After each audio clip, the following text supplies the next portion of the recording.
Welcome to a special episode of the Programmatic Dashes podcast. Why is it special? Is because I have not only the incomparable Chelsey Walsh on the podcast right now, but we have a special episode for you guys because it's a short version of what you should know about media planning. We have a really cool workshop coming on, and Chelsey and I are going to give you like the pre-game of what's going to happen. But before we start talking media planning strategy, the do's and don'ts, like allocating budget, what not to do and do, Chelsey, welcome to our podcast. How are you doing today? I am doing so well. You teed me up, I feel like, in the best way.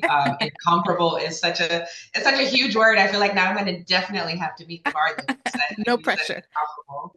I'm doing well. I'm happy to be here. Really excited to be a part of it, and I can't wait until workshop day. Chelsey has come into my universe like at the right time. You know when they say when the student is ready to learn, the teacher appears. I was literally in this period, this season, and Chelsey was like, "Oh, that little I angel can't say, that but I can God." say the exact same thing. I can say the exact same thing. It, I it was just like, like happened so yeah, serendipitously. so nice, and that's what we're here. We're going to talk about media planning. So again, give us like your good 1 to 2 minute introduction. Maybe tell us like how you landed here, and maybe something you're excited about in 2025. Okay, Chelsey Walsh. I have been in the industry now for 14 years, Right. which feels both long and short at the same time. I've spent the last 8, almost 9 years in the agency world. Before that, I worked for a lot of private companies, primarily ecom. My strengths have primarily been in ecom, but I Mhm. really have worked across every industry, whether ecom or brick and mortar. Some of Right. the biggest companies that you can think of, Fortune 500, to some of the smallest mom and pop shops in South Florida. Mhm. I'm currently working at the number one independent agency across the tripoli of Google, Meta, and Amazon. So definitely still doing a ton of work in the Yeah. media planning and strategy side. And one thing I'm excited about, I know that this is a controversial topic because a ton of people are worried about the invasiveness of AI, but Mhm. I'm actually really excited about it because I think it's going to push the way that we think about how to get in touch with people in very unique ways. Now, I think we obviously have to be careful about how much we're allowing these bots to invade our homes. But I think if we use it the right way and if we consider AI to be a tool, we Mhm. can really start to see a ton of excellent things come out of not just media planning, but even the way that we're communicating with each other as people and the Mhm. way that brands are communicating with their customers. So Mhm. I know that there's been a ton of conversation about privacy and all of those things. And I think those things Yeah. are super important. But I also have like every single Google Home device in my house. Yeah, Like my me house too. is definitely a smart house. Literally. And I can see where it has allowed certain things in my house to be a bit more seamless, right? So I can see where we Yeah. can go if we use it the right way. Mhm. And that makes me really excited. We just have to make sure that we're using it the right way. That's the But I best. think, yeah, I think looking at the integration of AI and a lot of the things that we're doing is really going to catapult the industry forward. Yeah. We just have Mhm. to be sure that we're using it the right way and we're considering the integrity behind it as well, which I think is the most important thing. And I feel like AI is such a big conversation, and maybe we'll touch on during the workshop about how to best use it. But I want AI to take over some of the mundane tasks traders are like still task to do, no pun intended, right? Mhm. Like the some of the optimization we do, and I'm leading into the planning conversation, but some of the optimization we do is post campaign launch is very it's very tedious. You really Yeah, have to be, and everybody should have attention to details as like a soft skill or at least work on it. But it's very down to that detail of a comma, which leads yeah, me into receiving media plans in the past where I would open it, not that it's imprinted, but I would open it on my computer. I'm doing yeah. the sign as if I'm opening a book for my people listening and not watching it on YouTube. But I've opened a media plan in the past where I was a trader for programmatic search and social. And so for my people who don't know that those exist, those roles still exist. It's not the most fun to some extent, but they still exist where you're one person managing all three channels. And Yeah. so on the media plan, I would see that maybe search would have, shucks, 90% of the total budget. Social would have a good 9%, and then programmatic would have what percent? Which in some cases, honestly, I don't think it's a fact, but like in some cases, maybe it would have worked for other brands. For the particular brands, it was small, Yeah. like regional brand. And so some knew of this brand, but others definitely needed to know about this brand. So awareness needed to have a good chunk of the budget. But like I said, it had like maybe 1 or 2%, and everything was Mhm. in search and then social. And so can you please, first of all, like give us your definition of like media planning done right? And then talk to me through like one of the worst case scenario. Like, I don't know if like a mistake in the media plan is the right way to ask, but like, what can you tell us that don't do this if you have the Yeah. choice? Can I just tell you that I love this topic Yeah. because one of the recurring conversations, there are two recurring conversations that I think have happened in my career year after year after year, Mm-hmm. is the awareness versus consideration importance, Ooh. and then the actual measurement behind it, which I Mm-hmm. think is truly the root of media planning True. overall. Mm-hmm. When I tell you that so many companies that I've worked with, I'm talking about the largest scale companies that I've worked Yeah. with, measure awareness and consideration and conversion the same across the Mm. funnel. That is what I would say is the biggest mistake any company can make when Mm-hmm. going into a media plan for some Wow. sort of go to market. Mm-hmm. Here's the reason why your awareness media is not going to drive conversions, at least in the immediate, right? That is not the Yeah. purpose of those Yeah, you tactics. go. That's The not the purpose goal. of those tactics is to drive reach, is to be able to increase your overall awareness of the brand, to also then drive those people down funnel to be able to ultimately drive new customer acquisition. Mm-hmm. What I've seen a lot of companies do is say, okay, using your example, right? They'll Mm-hmm. say, okay, well, we need to put 90% of the budget into conversion because Yeah. that's what drives revenue. And I understand we all Mm-hmm. have a bottom line that we need to hit, right?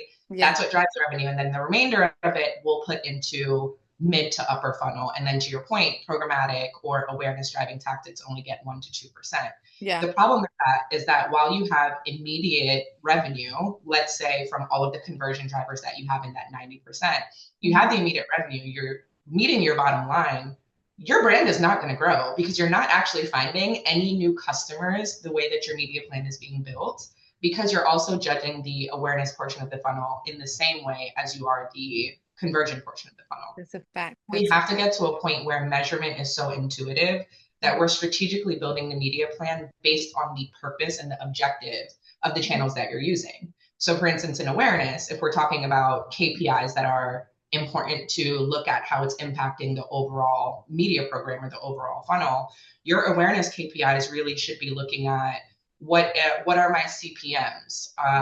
How many impressions am I driving on a weekly Mm-hmm. basis? Am I seeing that there's actually a higher click-through rate when I'm running certain types of media versus others? Am I seeing that my click-through rate is higher or lower based on the formats that I'm using? Do I need to use more video because I see that it's actually driving more engagement, or do I need to use bumper ads, for instance, right? Oh yeah. None of the KPIs associated with the awareness portion of the funnel need to be conversion, need to be ROAS, none of that. I have heard so many companies say, well, we need to apply ROAS to our awareness driving tax because ultimately it needs to drive revenue. And I can understand that from the Right. overall program. If I Right. am a But is it, yeah. CFO and I'm looking at my finances, of course I want to know what my returns are. Mm-hmm. But the smartest thing to do, I would say, is actually applying a proxy to the awareness driving campaigns to be able to at least have a barometer of what it could do down funnel. So basically, you would say, okay, if I know that this specific YouTube campaign is going to drive 1 million impressions, and I know that I generally have a 5% click through rate from those million Yeah. impressions. How Mm-hmm. many sessions does that drive me based on my average conversion rate? Assuming now this person have gone down funnel to make a purchase, Mm-hmm. what is then my projected revenue? Assuming that the conversion rate would hold from those awareness driving tactics. Wow. Once you get to a point where you can truly start to measure each portion of the funnel appropriately based on the KPIs that you should assign to the portion of the funnel, that's when your media plan really gets smart, because now you're looking at it from the purpose and the objective of what those Mhm. channels are doing Right. versus what I see a lot of brands do incorrectly up front is just applying revenue or ROAS Yeah. KPIs across the entirety of the funnel. Yeah. And that's just not the smartest way to look at it, because what ends up happening is exactly the example that you said. Now, of course, awareness is only going to get 2% because awareness is not going to drive the same level of conversion as a Google search ad, right? Right, right, right, So right. you really have to have great measurement from the very beginning, and a almost like a proxy of KPIs that you're going to use for the upper funnel, at least to start, Hmm. to be able to judge what that ultimate down funnel new customer acquisition traffic is going to be able to drive to contribute to the bottom line. Wow. I know that's not the easiest if you don't have like the best measurement framework in place, which is why we always try to start with measurement with any Okay. client, make sure that their measurement is set up correctly and that we're judging each channel based on the appropriate KPIs. And it's not just like, Wow. here's a blanket KPI for the business. And then that's when you can start to really look at each channel intuitively based on how they perform, based on the historical data that you have, to Yeah. build a plan that comes together based on data and not just here's a blanket KPI for the business that we're going to apply to the entire meeting. Wow. Can you just clarify a little bit about what you mean by using it as a proxy or using a proxy to in terms of measurement? Yeah, great question. So essentially, a proxy is basically a measurement indicator of what the KPI would be if you had to apply a KPI to the awareness portion of the funnel. So, Mm, for instance, if we're talking about YouTube, right, and I only yeah. use YouTube because that's one of the most common awareness drivers that brands use. If Okay. we're talking about YouTube and we're not using YouTube as a conversion driver, let's say we're not doing video for action campaigns or we're Hmm. not doing demand gen, we're only using it for awareness. Essentially what we do is if we wanted to see the contribution that YouTube had to down funnel revenue, we'd Hmm. apply a proxy value to say, on average, knowing that when a customer comes in from a YouTube campaign, sorry, Yeah. from a YouTube ad, Hmm. clicks through to the website and then converts, we Mm, know that this person is usually valued at hmm. X. That could be 1.5 ROAS, let's just Right. say. Now that obviously becomes much more intuitive and trackable when you've done like an MMM to be able to look at the true value of YouTube. But before you get to an MMM, you still have to try to look at what is the overall contribution from that specific touch point to the down funnel purchase. Hmm. And that's when you would apply some sort of proxy to be able to measure what it could be if you were using it as a revenue driver. I would Damn. also Okay. say GA4 has gotten like super intuitive at being able to Mm, manage like path to site, path to conversion from multiple touch points as long as they're trackable through right. Google. And that can sometimes apply what I would consider to be proxies from GA4, like data driven attribution of what that specific channel Hmm. would be attributing to the ultimate revenue. But it's just a way to be able to say, if we had to say that this was contributing to your ultimate bottom line, Hmm. this is what the projected revenue would be from that. This is the proxy that we're using to assume that this is the amount of revenue that it would drive. Damn. Okay. So I almost never, no, straight up, I never understood the how how connected measurement and planning was until Mm-hmm. I knew it was important. I knew both were very Yeah. important. Don't get me wrong, right? You threw MMM in the mix, like no, that's for media mix modeling for whoever is hasn't followed. And that's okay if you haven't, because that's why we need this workshop and like adopt that, Chelsey is going to help me lead. She's going to come and teach about media planning and strategy, but also like it'll be very much about allocation and budget, but like the whole measurement thing is something that just like I was like, wow, that makes so much sense. Like it is super important, but I never understood it that way. And that is why it's so important to join us. Like it's Thursday, March 27. It's going to be noon Eastern Standard Time. It's like a lunch and learn vibe. So bring your lunch, bring your friends.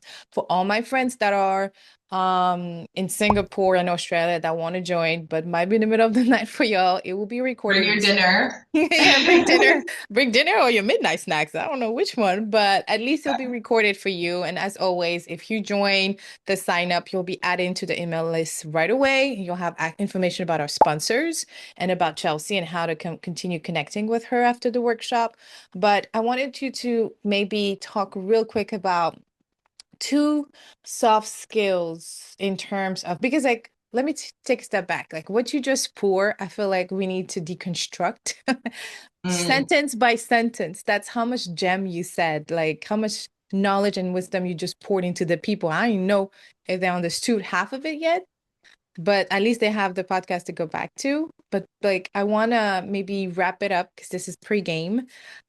Maybe end with two soft skills that could help any planner. Like, oh, I didn't know that this skill was implemented this way as a planner. More to talk about like their role, their like the description of what they should do. Because like yeah, planners do a whole lot more than just looking at the Excel and filling in the formula that that nets out CPM per impression and things like that, right? So talk to us about maybe two soft skills that yeah, they should look out for if you're trying to hire a planner, if you're trying to become a planner, or if you are a trader trying to understand a planner, those type of things. yeah.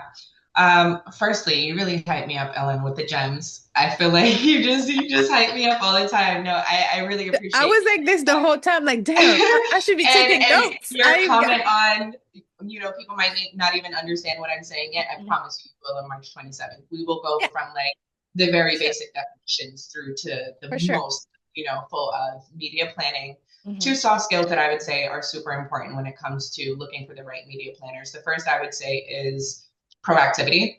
Mm, Someone who you can tell has the grit and desire to want to learn. Like wow. this is a very self applying role where you have to be the person that wants to know more. You have to be the person that wants to understand the industry. You have to be the person that is doing all of the Google trainings on your own, even outside of your job. I think that's a great soft skill for any person to have because then you also know that they come to the table with knowledge that you probably didn't even know they had Yeah. because they went out themselves and Hmm. applied themselves to be able to learn that. Hmm. The second that I would say, and this might be controversial to some, but I think is so important, are challengers. Hmm. Because you need, especially when you're in an environment where things are moving so quickly and you have goals to hit, and your manager is like, we need to get this done right now. We need to get this out the door. A lot of times, what ends up happening is in that rush, it creates groupthink because everyone's just trying to get everything done and everyone's trying to get everything done based on the process that they heard is the right way. Hmm. The right way doesn't always have to be the right way right now. And you need the challengers that are able to say, hey, based on this media plan, we're only putting 2% into awareness. Do we think that to grow the brand, we can maybe push that to 10% for this month to see if we can actually drive new customers down funnel to be able to actually grow the brand beyond what we've been doing? If you don't have those challengers in the room that can basically come in and say, hey, we've been doing the same thing month in, month out, you're Hmm. not going to actually see innovation in your media plan, which is what's going to give you the competitive advantage against Yeah. other brands. And I feel like you just almost like you almost confirmed what one of our client, his name is Charlie Sebuha from OMD. And we were last week I was with some of their team, their junior team, doing a training in person. Mm-hmm. Side note, we do virtual and in-person training for whoever is interested. But what Charlie said to like the group of the juniors, it was like the worst thing to present to a client is the same thing they've already seen. And we were talking about insight, and but like it's so relevant for like even planning. It's that ultimately maybe a media plan is done at the beginning, right? At the pre-launch of Mm-hmm. anything. And that's maybe something we can answer during our workshop is like how often should we update a media plan and things like that. But for the case of doing it at the pre-launch, like if the client is coming back the following year, the following quarter, they're asking for more money, they're offering more money, it's like I'm pretty sure they were not going to want to see the same darn thing.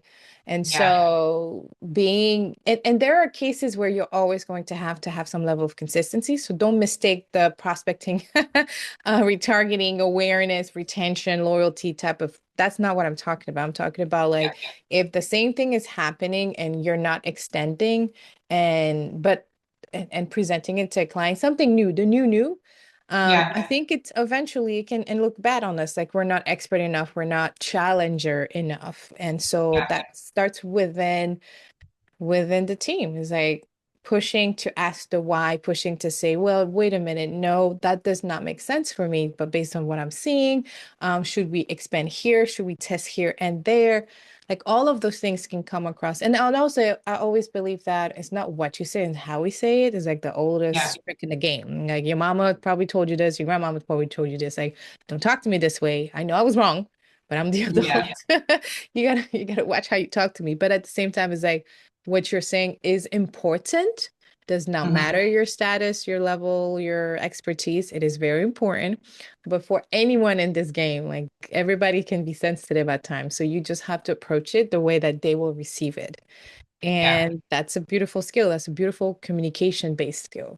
Yeah, and to that point, I would say that what I've seen, especially with the really large enterprise brands, Mhm. if you position it as a test Mhm. versus positioning it as a complete evolution to what they're used to, A new as long as strategy. you have a data backed test in place where you're like, this is the way that we're going to measure the test. Here's how Yeah. long the test is for. What are the parameters? What business questions are we trying to answer from this test? Yeah. You almost always get buy-in Mhm. from your team or Always. from clients if you position it as here's how we plan to measure it. If Mhm. it fails, then we don't do it. But if we learn from it, which most of the time the goal is to be able to implement something new in the media plan, you Yeah. can see that you're actually able to create change in that way, positioning it as a test versus saying we're completely uprooting your media plan from the beginning.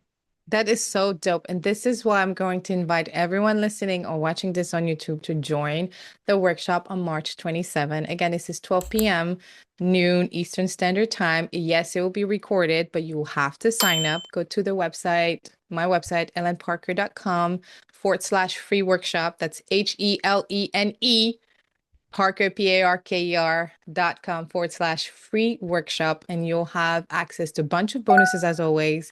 Like Chelsey reiterated, we're going to define things, we're going to review some foundational, and you'll all have some actionable insight to live with. And of course, you'll even have opportunity to consult with Chelsey directly if you should you need to, which I'm pretty sure you will need to. So join us again on March 27. And then thank you again for listening. And I'll see you very soon. Thank you, Chelsey, for stopping by. Thank you. I'm so excited. See you all on March 27th.